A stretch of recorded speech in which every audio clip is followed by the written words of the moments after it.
You're listening to Scaling Up Services, where we speak with entrepreneurs, authors, business experts, and thought leaders to give you the knowledge and insights you need to scale your service-based business faster and easier. And now, here is your host, business coach Bruce Eckfeldt. Are you a CEO looking to scale your company faster and easier? Check out Thrive Roundtable. Thrive combines a moderated peer group mastermind, expert one-on-one coaching, access to proven growth tools, and a 24/7 support community. Created by Inc. award-winning CEO and certified scaling up business coach Bruce Eckfeldt, Thrive will help you grow your business more quickly and with less drama. For details on the program, visit eckfeldt.com/thrive. That's ECKFELDT.com/thrive.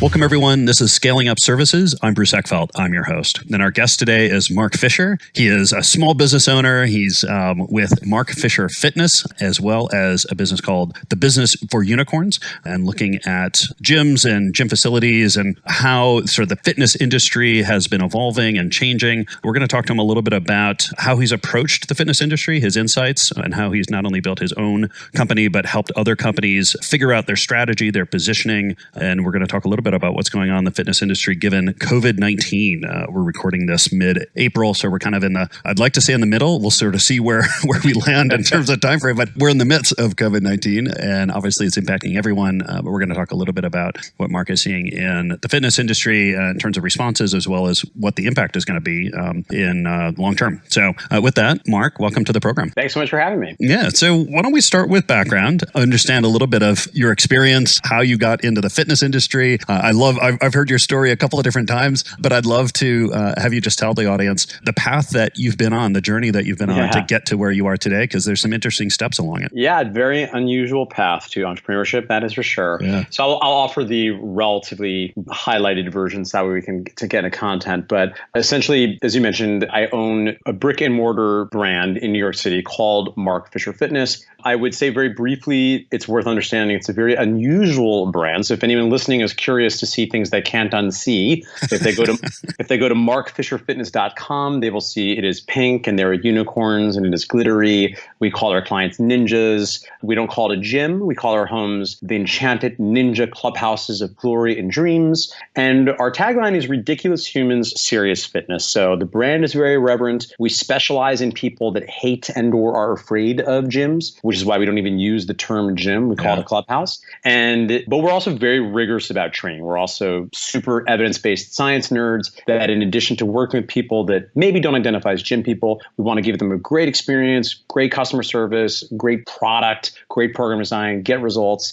And this unusual brand was largely born out of, as you alluded to, my unusual background, which is as essentially a Broadway refugee. So I had spent my 20s in New York City as a performer, doing a lot, specifically with musical theater, a little bit of TV and film as well. And I quite loved it. But like many people that were actors, I needed to do some things to fill in the gaps on the side. And I really got into personal training. And, throughout my 20s, I had a great time because particularly into my late 20s, I had a modicum of success as an actor. I wasn't crushing it by any means financially, but I was doing pretty well. I was working consistently. But I had this other thing that I really, really loved. I really loved training. I was genuinely passionate about it. It was not a thing I was suffering through. So I was a pretty happy guy with these two parallel careers. And then the long and short of it is I kind of reached a certain point in my life where I didn't want to be leaving town anymore. And almost on a whim, this would have been the summer of 2010, I had heard some mentor figure, and I can't isolate who this was, but I had heard of someone that was reading 2 books a week. And I had always been a very voracious reader. But when I heard that, for some reason, that moment, it really inspired me. I was now looking to stay in town. So I decided I'll read 1 book a week on training for my training career, and I'll read 1 book per week on business, which at the time I thought was for my acting career, because acting is a business. Yeah. And in retrospect, very strange, because I look back on that first year. In my head, of course, I'm reading business books for my acting career, and I'm reading like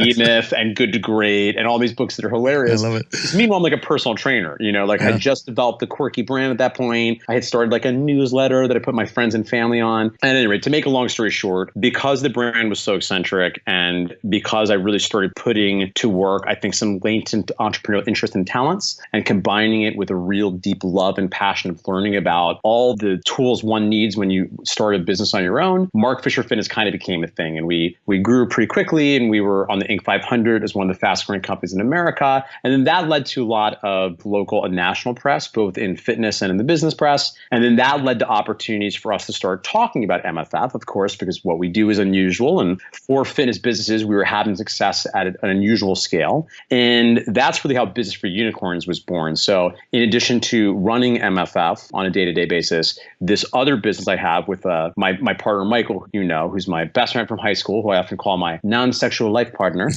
that is our other business. And that is the brand under which we do the coaching we offer. We offer courses on everything from customer service to time management, and also where I do most of my speaking, which until the world paused was something I spent probably about a third of my time doing, being on the road and speaking at various organizations and conferences. Yeah. And Business for Unicorns is for people in the fitness industry. It's not technically. So we have a coaching group called the Unicorn Society, and that is for, and not just fitness, specifically for brick and mortar fitness studio owners. Got it. That's what we know. So that's the world we do ongoing coaching. Mm-hmm. But the courses, because they're not industry specific, it's interesting. Being in New York City, we actually have started to develop some other, I don't want to say strange because it's awesome, but surprising niches. Mm-hmm. So for instance, our time management course is for some reason gotten really hot in a lot of real estate circles. So, and then in addition to that, we also do a fair amount of more traditional consulting where a company might hire us to come in for 6 months or a year to work on some sort of outcomes that they're looking for. So Business for Unicorns is really a little bit of a hodgepodge. And we certainly do plenty in fitness. That's the world we come from. Yeah. But as we know, a lot of service stuff, a lot of it is broadly applicable. Yeah. So it gives Michael and I some variety. And Michael in particular loves to really sort of spread his wings. I'm kind of happy in my fitness industry little corner, but we also like the challenges of putting our heads to interesting challenges outside the world that we know. Yeah, no, it's interesting. Yeah, I love the when a business kind of takes a core capability or an insight or knowledge they have, data they have, and figure out how to apply it to other areas. Let's talk a little bit about kind of the journey, because I'm always curious about kind of your entrepreneurial background. I mean, did you have anyone in your life early that kind of gave you a model for being a business owner, for being an entrepreneur? Was this, I guess, did you think of yourself as an entrepreneur, or when did you realize you were a business owner, and how did that change from a mindset point of view and what you had to focus on? Yeah, I didn't really have any models of it growing up. I didn't know anybody that was a business owner. I will say I was always drawn to, I think, thinking myself as a business person. And even in my 20s in acting, I really was just interested in the entrepreneurial elements of that business. Now, certainly, your product in acting, of course, is so separate, right? It's art. Yeah. Of course, that business is a very strange, challenging, unique business as far as the way one has to go through gatekeepers and develop networks, and just the law of supply and demand is really just not in your favor as an actor, which is part of why ultimately I left it, because when I learned about business, I was like, wait a minute, this is for the birds. There's this other opportunity that's huge. So throughout my 20s, there were a few moments where small groups of friends, we would think of what in retrospect was a wonderful, hilariously charming, embryonic business idea, but nothing ever quite came of it. I did discover in my early 20s as an actor that I was very good at sales. For a while, I actually worked on the street as one of those obnoxious people in New York that stop women and ask them a question about their hair to then sell them a hair product. And I discovered I had a certain savant to get for that. I love it. But this was an interesting entrepreneurial lesson because I was amazing at it. And for 2 months, I went away to do my first show. I came back. And then upon returning, I discovered that the whole thing was a racket because yes, the value for what I was selling was amazing. But once you get in there, it's this high pressure sales experience. Many women had very bad experiences. And as soon as I didn't believe in the product anymore, I quit within a week. I couldn't sell anything. Yeah. So I went from being this savant, super closer to I can't sell anything. I have to get another job. And the rest were even less glamorous than selling hair salon promotion on the street. So that was mostly my relationship with entrepreneurship throughout my 20s. It was very surprising I took to it the way that I did. But I think what appeals to me about entrepreneurship to this day, and I think was true for me even as an actor in my 20s, and part of what made acting very challenging is I like the idea of aggressively helping as many people as you can, developing skills, working on growing, learning, developing your potential, and then using it to make other people's lives better. And then a certain percentage of those individuals will actually be able to make more money and give you some of that money out of thanks. I think that's awesome. That thrills me. Yeah. And that's kind of how we've landed here. Yeah. And any other sort of skills or things that you realize you did particularly well or had a knack for that served you well when you moved into, the business side, when you became an entrepreneur, or when you looked at kind of focusing on the business side of this rather than the acting side of this? Things that you realized, were helpful for you, and then maybe other things that you realized you had to let go or not focus on as much? Yeah, I think certainly one of my oft-repeated canned jokes is that I was prepared to be very successful as a gym owner because I have a Bachelor of Fine Arts in the musical theater, and that is something I really mean. Like, I literally mean that. There were so many skills I learned as an actor, because acting really is just the study of the human experience. And if you think about all of business, particularly in the beginning when I wore every hat, and I'm still very involved in a lot of the marketing functions, marketing is really about entering the conversation that's already going on in the individual's head. So as an actor, it was very intuitive to me from day one, in a way that when I looked at other people, certainly in the fitness industry, at times I can tell, like, oh, you're a trainer and you love training and you like to talk about the stuff you like. But for me, I was always so clear on like who my friends were, who I wanted to help, what was bothering them, what was frustrating them, what might excite them, what would make them laugh. And I think being an actor was great preparation for that. And I think management is also very much served by being an actor, because you have to really think through, I think to be a good manager, emotional intelligence is important. You have to think through the second, third order consequences of decisions you make, what sort of impact it's going to have on individuals. And admittedly, that is certainly something I think I'm probably going to feel ever an apprentice at. Yeah. But I think the last thing that was very useful I brought into this, which has been a huge benefit to me, and I feel like every entrepreneur, almost every human benefits from, was having a lot of experience speaking in front of lots of people. Yeah. So for me, my flow state is a lot of people looking at me, because in my 20s, I just got in so many reps. That was what I did professionally. I was trained classically as an actor, and I was quite comfortable with a lot of people looking at me. So whether it has been using that when I was a trainer and I was teaching classes of people, that was a kind of performance, or in sales conversations, being able to speak well and thoughtfully and with passion about whatever it is you're offering for an individual. And certainly what I do now, a lot of it is speaking. Feels like in many ways, that's when I feel like, oh, wow, okay, my life weirdly kind of makes sense now. It's got a full circle. Everything, yeah. Because even in my 20s, the other thing that's hilarious, I don't need to talk about in great detail, but at one point, I was also going back to school to get a master's in philosophy, because I wanted to get a doctorate in clinical psychology. So I was so interested in psychology and philosophy and the way the brain works and how humans aspire to live a fulfilled and effective life, that for me, all of those things actually come together in entrepreneurship. Because even running a business, for me, the great gift is you get to, in many ways, create the city you want to live in. So this opportunity to create a community of people and together get clear on the things that matter to you, get explicit about those values, and then through a process of ongoing difficult conversations, learn more, develop yourselves by learning about yourself, learning about each other, learning about the way the world works. For me, that is certainly exhausting. Like for many people, it's a lot, but for me, that's kind of the whole event, right? Like I'm as interested in that as I am about creating great products and service for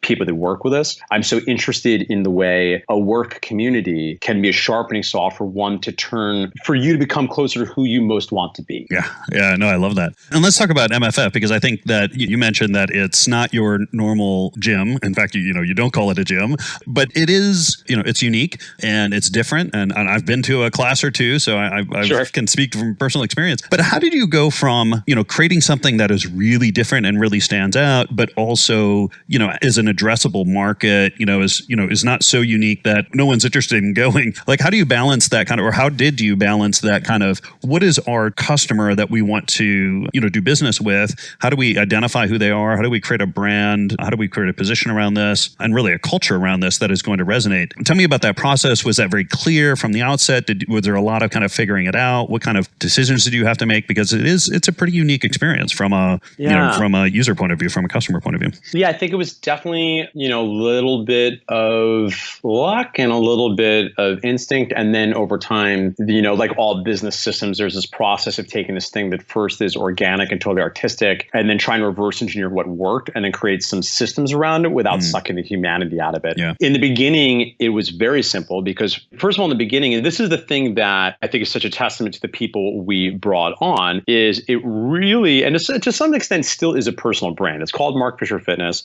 There's things about that are horrible and will always bother me about being called Mark Fisher Fitness. But having said that, in spite of 2011, it was really just me. So literally I was doing all the classes, all the coaching. Yeah. We brought on our first trainer towards the end of the year. In 2011, we went from just me to like 4 trainers, or 2012. And then within a year and a half, 2 years, I wasn't doing most of the training. Most of the training was being done by other individuals. So I think has been an interesting thing to figure out and was an interesting transition. And again, I really say is a testament to both good decision making on mine and Michael's part and the dumb luck of just finding people that were dynamic, that were their own person, that were able to do their version of this unique approach to fitness, which, as you mentioned, is not normal, right? There's a lot of profanity and people might wear weird outfits and, they might be, I'll leave it at that. Yeah, exactly. It's an unusual place. Go watch the videos. Yeah, watch the videos or don't do it well. So, that I think was interesting, building out like a team and a system and some capacity, because for me, and this has been, I think, an ongoing thing I think I'm still working on, frankly, is the thing where I like the idea we could leverage a personal brand, because I like the idea that people want to work with a person and not a business. I'm pretty good at being an ambassador. I'm good at being like, quote unquote, the dancing monkey. So it made sense to really leverage me as this, not a character because it's me. It's like authentic. It's not like I'm like pretending to be somebody, but the emails come with a very specific voice and a lot of the video content was about me, but a lot of the day-to-day like execution and the training stuff, other people do that and do that, frankly, better than I do, right? So I think that's been a thing to figure out. Speaking to branding and marketing, because it was me in the beginning, it was literally just, I'm going to train my friends. And particularly in the beginning, it was very much a child of the Broadway community. So we had this really cool niche in the Broadway world. And then I think over our first 2 to 3 years, we still train a lot of Broadway people. But in spite of the fact we were often covered in the press and known as being the Broadway place, it's actually a much more robust community. We always say it's and I mean this in most affectionate way, the Isle of Misfit Toys. Yeah. Whereas basically like, it's the theater kids, but it was also the marching band and the skate punks and the math club and the kids that were sexually active a little bit too early.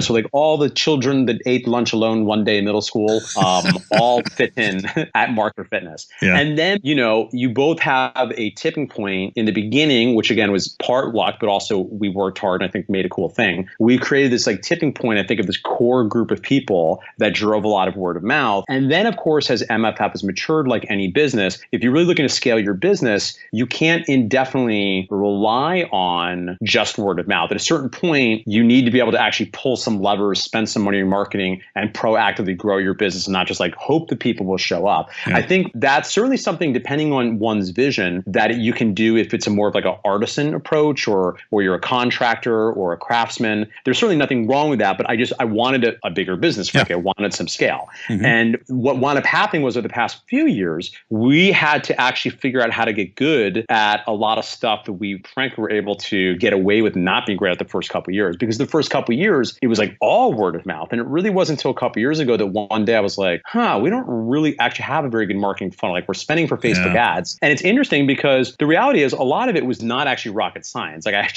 But strange, I had to go back in the fitness industry and study like, okay, well, what are, because I was always a student of the principles of marketing, but there was a moment where I had a real learning curve where I had to figure out, okay, well, how does this work in the fitness industry? How does this work in New York City? What sort of like messaging and ads do we need that are going to create a funnel where people first know us, they opt into a lead magnet? What sort of marketing over time nurtures that relationship? What sort of offers can we make when they don't know us that well yet to give us a chance so we can get in there and really develop that relationship? And again, these are the things that are applicable to any business, but it is interesting because in full disclosure, the first couple of years, we got by on just being Looney Tunes, being novel and being great at what we did. But in some ways, of course, I almost find it more satisfying the past few years where we actually had to use some actual business acumen and not just rely on the fact that people loved us and told their friends, which they still do and I appreciate, but is not the most sustainable business. Yeah. And I find that a lot with service companies is that it ends up becoming, very much a culture of the owner or of the founder, and it's very kind of word of mouth, and they reach kind of a ceiling or a cap on either growth or growth rate. And you really need to start looking at other systems, other strategies. And I like the idea of going back and looking at the industry. I mean, I guess when you looked at the industry and how the industry did a lot of these things, were there things that you were like, oh, okay, that's good, that could work for us, and then other things that were like, I get that works for other companies, but that's not going to fit with our our business and our culture? Were there things that you had to shed? Yeah, I think so. I think a lot of, because again, the basics are always the basics. So I think the principles work. Yeah. There were a lot of particular tactics because the fitness industry has a reputation. I think I hope this is getting better. You can tell me, of being a place that had a lot of really high pressure sales tactics and things that, a lot of us are just like not stoked about, particularly if you're in this industry really to help people. And this wasn't a misguided attempt to make money. Because if you're in to make money, you've made a mistake. There's better ways to do that, friend. You made a terrible mistake. And, that said, I am pretty agnostic. So my kind of MO, whenever there's like a thing that I don't have the answer to, I just try to figure out, okay, well, who are like top like 20 people doing this? Mm-hmm. And I'll just read every book, take every course, go to every conference, make a spreadsheet, and then literally analyze all of their funnels, right? Mm-hmm. And again, it's all kind of the same stuff. But what's been useful about that too is, of course, I also teach this stuff. So that was the other thing that wound up being very valuable. Of course, I feel like I'm a much better coach and support to my clients because not only do I know what's worked for Mark Fisher Fitness, but now there's a few different things I've seen work because fitness is interesting, different markets. I've kind of seen everything work everywhere and I've seen everything not work everywhere. And of course, it's human nature, I think, to want to give absolutes. But so, the only thing I think that really kind of turned me off is I do think there are some things in the fitness industry that work really well that for me, I think are unethical. And I have a very, and I mean that with so much love and I understand the individuals that push a lot of the stuff. I think what becomes insidious, which is just not a values fit for me, is when the ends justify the means. It's like, well, I can say this thing and it's technically a lie, but once I get them in there, then I'm going to help them. I'm like, oh, okay. Particularly with fitness, because if you think about the marketing and sales funnel for fitness, you are going to be oftentimes pushing on some pain points. Now, if you have a low ticket model and people are just signing up for your gym and just open access and, it's, maybe a $40 gym in a lot of the country, or maybe you're in New York and it's 100, 150, but that doesn't represent a lot of discretionary income of those individuals. Okay, well, you might not even need much of a sales process.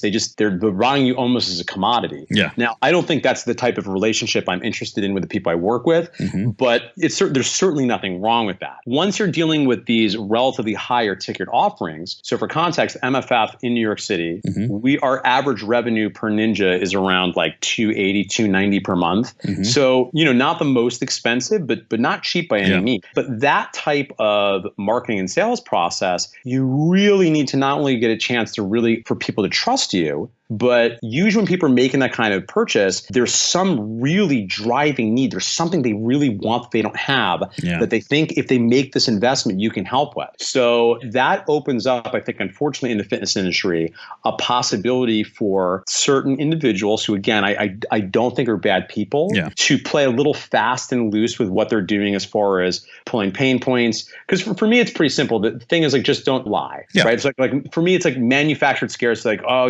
okay, well, it looks like there's one opening tomorrow night for an appointment, but that's it. And there's no more for 2 weeks. It's like, okay, well, that's a lie, right? Now, anyway, I think a lot about ethics in marketing and the fitness industry, like all the industries, I'm sure there's a lot of, there's some interesting stuff that goes on there sometimes. Oh yeah, very, very. And how have you, so let's talk about business for unicorns in terms of how you've leveraged the learning from MFF and I guess what is your intent with business of unicorns? What are you hoping to do? Who do you serve? And then how has that business kind of played out? Yeah, it's been interesting. So we have a few different things we offer under the Biz for Unicorns banner. So certainly my speaking stuff is under that, which we get granular from about the business, right? Sometimes that is lucrative in and of itself, and sometimes it's a profit center. And sometimes that, of course, is an opportunity to develop a network, develop leads, and really do some business development for people that will later hire us to do other things. The main things that people hire us for are we offer courses, which, and again, this is hilarious talking about all of this, because even if I'm talking about MFF, I'm like, well, this is what it was a month ago. Who knows what's going to be like in a month, but this is what it was. So we offer courses about like every 6 to 8 weeks on specific topics. And a lot of people certainly know us from fitness. So it's a lot of not only gym owners, but people that have online fitness brands and personal trainers and more and more I've been working with like larger corporate structures and like bigger businesses. So, but also people that are in other industries that either know me and Michael through New York, they've found out about us through their trainer, hilariously, that happens a whole lot. Yeah. So we have the courses are one part of what we offer. And then we have an ongoing coaching group with fitness business brick and mortar owners. So that really is what Michael and I spend a lot of our time, because we work pretty in depth with those individuals. I do not judge the term mastermind. It's what some people might call it that. That's not what we would call it. We prefer to think of it as a 12-month retainer agreement for consulting. But of course, it's that's been very satisfying, because teaching is the last step of mastery. And the thing that has been such a gift is the opportunity to really force myself to articulate and test things that are working at MFF, and not only rely on what MFF is doing, but help individuals find the right solution for their market. Yeah. And then, of course, the opportunity to teach both our clients in the Unicorn Society and create frameworks for the courses oftentimes inspires ideas for things we could be doing better at Mark Fisher Fitness. Yeah. I always find that kind of having to teach somebody else clarifies your knowledge and actually gives you learn the unknown knowns. Yeah. The things that you know that you don't realize you know. Yes. And articulate that, and you're like, hey, actually, I need to formalize that back in what I do. Totally. And it's such a joy, too, because, we've now been, this is, I think, the third year of the courses, which, of course, are moving online now, like all the things. Yeah. And, it's so great every time you just get you uncover a little bit more of the sculpture behind the rock, because every time you do it, you're getting questions, you're getting appropriately challenged about things, you're finding out what people are really finding valuable. And that has been incredibly satisfying. I mean, I love teaching, and I'm in addition to doing a lot of hour-long talks and kind of keynote stuff, these courses are a fun marathon, because we'll go for 1-2 days at a time. And it's such a joy multiple times throughout the day, at least a joy for me to somebody asks a question and I say a thing, and then I'm like, actually, I need to write that down, because we should be doing that in marketing. Yeah, exactly. Or we'll get to a slide and I'll tell them this thing really works well. And actually, I think we forgot to keep doing this. Why did we stop doing this? Hold on. I realize we're not doing that anymore. Yeah. This was such a good idea. Yeah. Do as I say, not as I do. Yeah. So let's talk a little bit about what's going on in the world right now. And I guess I'm curious. I mean, everything's kind of shut down. We're in the middle of COVID-19. Everyone's shelter in place. Essential businesses, or only essential businesses are opening. And even there, I think they're going to be closing some of those at periods of times. But, the world is, at some level forever changed, at least for the short term here. How do you sort of see businesses that have this kind of in-person, brick and mortar kind of approach? How do you think this is going to play out in terms of recovery? And what are the things that are kind of forever change, or at least change for a good period of time here, that businesses, service businesses that are dealing with this need to kind of keep in mind, or might want to think about as they think about recovery, as they think about long-term strategy? What's your take on how this is going to play out? Yeah, I think it's going to be fascinating. I think there's really two pieces, and both it's probably a little too early to know. I think for me, the biggest variable is what's going to happen with the macroeconomic environment. I am a believer that stuff is often like the weather anyway, that nobody really ever quite knows what's going on, that nobody knows what's going to happen. And that inherently means there's a lot of uncertainty, because, the worst case scenarios are really, really scary. It's probably not going to be depression level, I don't think, just because, you look historically, depression, they kind of did everything wrong. And I hope we're going to have better tools and instruments that the government's going to intervene to help soften some of it. But I think there's a very non-zero risk that this is certainly going to be worse than anything any of us have seen in our lifetime, right? Yeah. But I think there's also a best case scenario, which is bad, but not actually catastrophic. Yeah. And I think those macroeconomic wins are going to really impact all businesses. And certainly they're going to impact brick and mortar service businesses, everything from, events to restaurants to certainly fitness businesses, which again is my lane. So I'll mostly stay in there. Now, as far as specifically the virus, the other bucket is what this is going to mean for shutdown strategies being turned on and off. Presumably social distancing is going to remain a thing indefinitely. We're likely to see certain immunocompromised populations not wanting to go back. I think that's a thing that's going to be an incredible psychological challenge. Again, I want to be very clear here. I really believe we're going to weather all of this.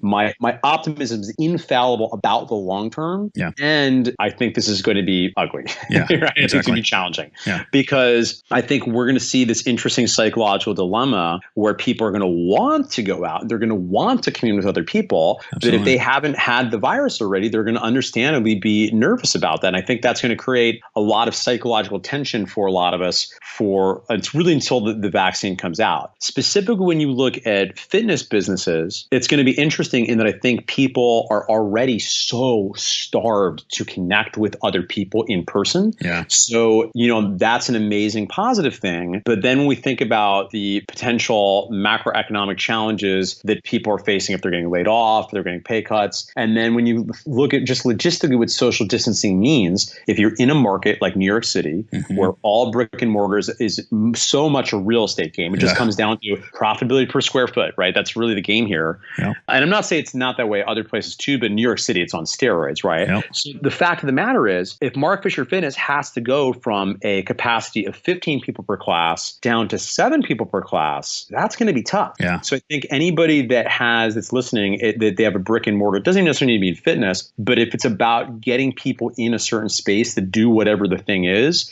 I think it's going to be winter for a while. Yeah. I think the thing that obviously we're seeing that's going to, I think, stay with us and I think has opportunity to be a really bright spot is this has accelerated the trends towards more, I think, inclusive and holistic integrated service options that have a really strong online component. Now, what that looks like, I think, is going to be wildly different based on the business. And I'm certainly happy to, if it's of interest, talk more about, I think, the different ways this can play out for different businesses. But I think it's going to look differently for different fitness businesses. But we will all have to have some sort of online virtual component going forward, because even when they turn things back on, if you take that big of a hit to capacity, even if your revenues are even close to where they are, you're going to not be as profitable. You can't make as much money per square foot. And a lot of the people that you would like to be helping might not be able to go into your facility now. So you're going to need to continue to have ways to help those individuals. Yeah, it's fascinating. It's at any time in a market, the kind of underlying cost structure changes so dramatically. Like in this case, your physical space now becomes horribly expensive because of the restrictions it has around it. It just changes the dynamics. I mean, I envision 2 a.m. classes because people are going to be like, well, I'm paying for this facility 24 hours a day. There's no reason I should only be doing classes, from 6 a.m. to 9 p.m. I'm going to start that's going to be my thing. And I'm going to have all sorts of pricing things that, allow you to, maybe it's a little cheaper to do it at 2 a.m. My cost structure is different. I mean, I'm fascinated to see how this plays out in terms of, now that those dynamics are different, the different decisions and the innovation that happens. And yeah, I certainly think the online component of it is going to be key. And I love this idea of an integrated, physical online. So I can still give you this value, but some of it's going to have to be in an online format because we can't use this physical asset nearly as much because of the cost basis for it.